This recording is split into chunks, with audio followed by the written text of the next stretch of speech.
그동안 반도체 쪽에서는 삼성전자의 질주가 돋보였었는데 오늘 SK하이닉스가 맹추격을 하면서 이 코스피 지수도 돋보일 수가 있었습니다. 물론 3차 상법 개정 수혜주, 방산, 원전 등등 이 섹터들의 순환매 흐름도 한몫을 하기는 했습니다. 코스닥 지수가 다소 쉬어가서 아쉽기는 했지만 국내 증시의 상승 분위기 이어지고 있는데요.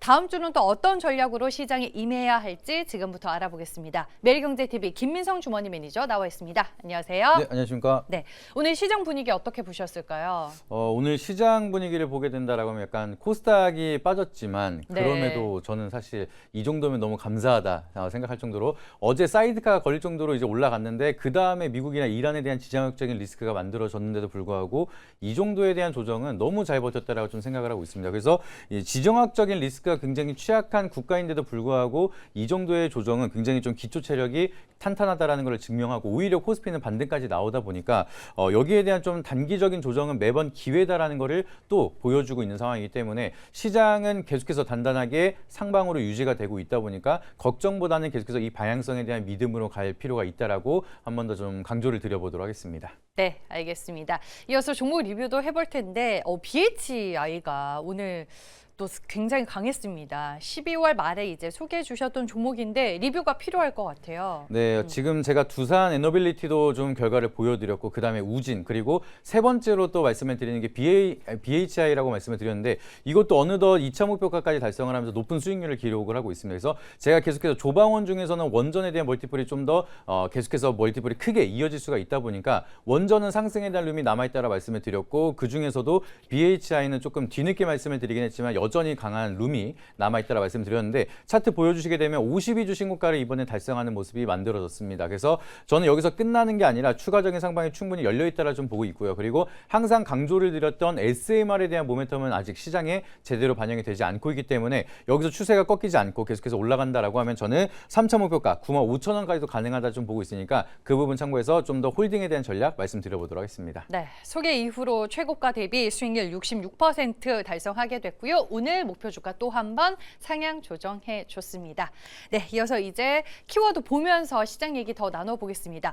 다음 주는 어떤 키워드로 시장에 접근을 해야 될까요? 결과적으로 이제 명절이 끝났다 보니까 이제 정부 정책에 대한 좀 소식이 많이 쏟아질 거라 좀 보고 있습니다. 그래서 그 중에서 정부 정책이 또 쏟아질 수가 있는 게 증시 쪽으로는 여기에 대한 모멘텀이 좀 다시 한번 부각이 될 수가 있다 보니까 오늘의 키워드는 3차 상법 개정이라는 키워드로 한번 체크 드려보도록 하겠습니다. 네, 오늘 이 키워드로 증권, 은행, 지주사 그리고 철강까지 강한 하루가 아니었나 싶은데 테마로 압축을 해보겠습니다. 여기에 해당하는 첫 번째 테마 무엇일까요?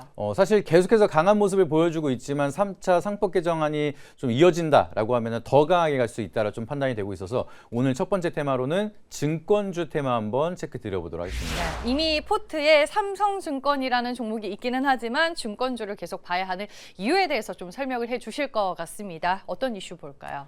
사실 이제 증권주는 어제도 말씀드렸지만 팔 이유가 없다라고 말씀을 드렸는데 여전히 계속해서 모멘텀이 계속 부각이 되고 있는 상황입니다. 그래서 상법 개정안은 결과적으로는 증시를 부양하자라는 정책에 좀 포함이 되어 있는 내용이기 때문에 이런 기대감이 형성이 되기 시작을 하면서 증권주에 대한 랠리, KLX 증권 지수가 연초 대비 95%가량 반등이 나왔습니다. 그래서 그만큼 증권주들은 강한 시세를 보여주고 있고 이 상법 개정안에 대한 모멘텀이 더 이어진다라고 하면은 여전히 증권주에 대한 기대감은 커질 수가 있다는 점 참고해 보시면 좋을 것 같고요. 그리고 예탁금이 이제 100조가 넘어가는 시대가 만들어졌고 거래대금은 1000조가 넘어가고 있는 상황입니다. 그만큼 유동성 자금이 굉장히 많이 대기하고 있는 상황이고 이미 시장에서 많이 유동성이 이어지고 있는 만큼 여기에 가장 커다란 수혜를 볼 수 있는 것은 1차원적으로 항상 증권주기 때문에 증권주에 대한 실적 성수기는 여전히 지속되고 있다는 점 참고해 보시길 바라도록 하겠습니다. 네, 증시 하락으로 직접적인 수혜를 누리고 있는 게 바로 이 증권 테마가 아닐까 싶습니다. 장점 이어서 확인해 볼게요.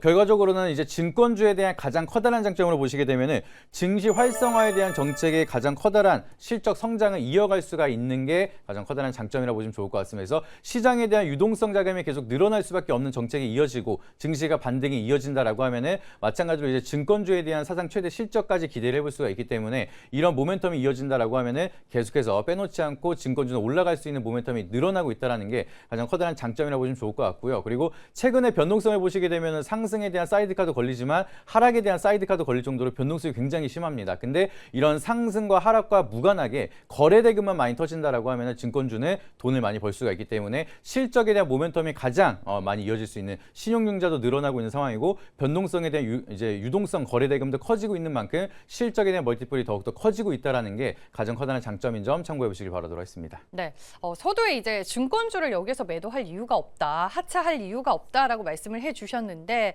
오늘 이제 많은 시청자분들이 이런 얘기도 하더라고요. 증권주들은 이제 보유자의 영역이다. 이런 코멘트도 많은 것 같은데 단점으로는 뭘 주의해야 될까요? 맞습니다. 그래서 지금 당장은 아니지만 보유자분들은 이제 우리가 영원한 상승은 없기 때문에 미리미리 리스크를 관리한다는 점에 좀 체크가 필요합니다. 그래서 상승장이 생각보다 이렇게 엄청 오래가게 가진 않습니다. 그렇기 때문에 상승장이 끝나고 나서 횡보장이라든지 조정장이 만들어진다라고 하면은 또 침체 사이클이 이어질 수가 있다 보니까 그렇다라고 하면은 우리가 1분기보다 2분기가 좋고 2분기보다 3분기가 좋지만 4분기에서 만약에 꺾인다라고 하면은 피크아웃에 대한 우려감 때문에 좀 오랜 기간 조정이 이어질 수가 있다는 점도 미리 우리가 체크를 해봐야 된다라고 보시면 좋을 것 같고요.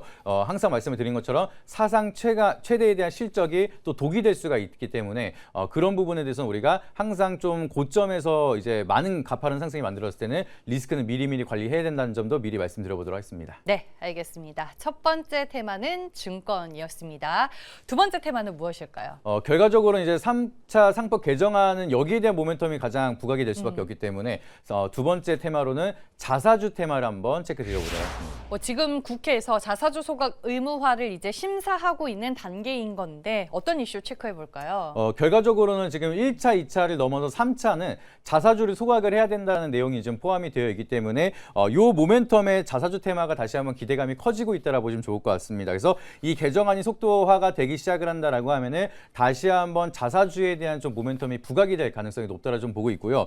이제 자사주 카드에 또 다시 한번 모멘텀이 커지다 보니까 뭐 대신증권이라든지 신영증권 같은 이제 자사주가 많은 증권주들이 좀 더 부각이 되고 있는 상황이다라고 보시면 좋을 것 같습니다. 그래서 뿐만 아니라 여전히 좀 자사주가 많은 기업들은 여전히 계속해서 시장에 유지가 되고 있는 상황이기 때문에 그런 기업들 중에서도 여전히 기회를 포착한다라고 하면은 기대 수익률을 높일 수 있는 기회는 여전히 남아 있다라는 점도 참고해 보시면 좋을 것 같습니다. 자사주 비중이 높은 자사주 테마도 봐야 한다 이렇게 말씀을 해주셨는데 그 외의 장점 뭐가 더 있을까요? 사실상 이제 자사주 소각을 한다라고 하면 가장 커다랗게 우리가 볼 수가 있는 게 유통 물량은 그대로인 이제 순이익은 그대로 있지만 유통 물량이 줄어들게 된다라고 하면 EPS 수치가 높아질 수밖에 없습니다. 그래서 재무제표를 봤을 때 이제 순이익에 대한 지표가 증가가 된다라고 하면은 우리가 투자자가 눈으로 봤을 때 수익성이 굉장히 높게 보여질 수가 있다 보니까 그 부분만 본다 하더라도 투자에 대한 심리가 다시 한번 개선이 될 수가 있다라는 게 가장 커다란 장점이라고 보시면 좋을 것 같고요. 그리고 이제 자사주가 많다라고 하면 이걸 가지고 또 이제 제3자에게 팔아가지고 경영권 분쟁을 방어하거나 아니면은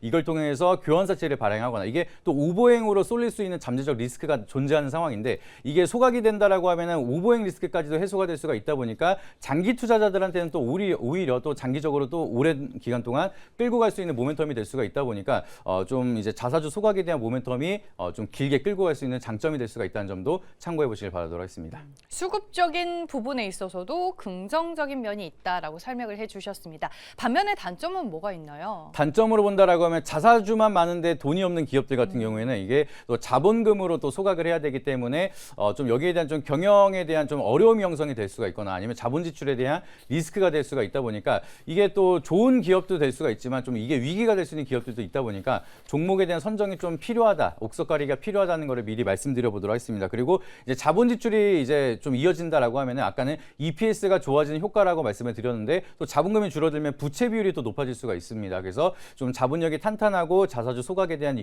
여력이 있는 기업들에 대한 선정이 필요하다는 점도 미리 말씀드려보도록 하겠습니다. 네, 알겠습니다. 두 번째 테마는 자사주 소각이었습니다.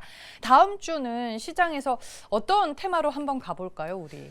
사실 증권주는 사실 팔 이유가 없고 사실 저는 이게 살짝 눌림이 나올 때마다 네. 사도 항상 기회가 있을 거라 좀 바라보고 있는데 너무 이제 높아졌어요. 맞습니다. 주가가. 그리고 또 좋은 종목을 하나 설명을 드렸기 때문에 오늘은 자사주 소각으로 한번 체크 드려보도록 하겠습니다. 네, 자사주 소각을 선택해 주셨습니다. 여기에 이제 해당되는 토픽 종목은 뭐가 있을까요? 아마 좀 많이 들어보셨을 것 같습니다. 그래서 오늘은 자사주 소각에 대한 모멘텀으로 빼놓을 수 없는 종목인 조강피혁이라는 종목 한번 설명드려보도록 하겠습니다. 이 종목도 결국에는 자사주의 비중이 높은 기업인 거죠? 맞습니다. 자사주가 굉장히 높아서 약간 이제 논란도 있었고 노이즈도 있었는데 결과적으로는 자사주에 대한 소각 모멘텀이 이어진다라고 하면은 조강 피혁은 빼놓지 않고 움직일 가능성이 높다 보니까 주목할 필요가 있다라고 말씀드려보도록 하겠고요. 자사주가 한 46.6%가량 보유를 하고 있는 상황입니다. 그렇기 때문에 이 소각이 들어간다라고 하면은 최대 주주에 대한 지분이 30%에서 57%까지 늘어나는 효과가 만들어질 수가 있기 때문에 경영권 분쟁이라든지 이런 부분에 대해서는 되게 탄탄하게 장기 투자자분들한테는 걱정 없이 갈 수 있는 모멘텀 형성이 될 수가 있는 상황이고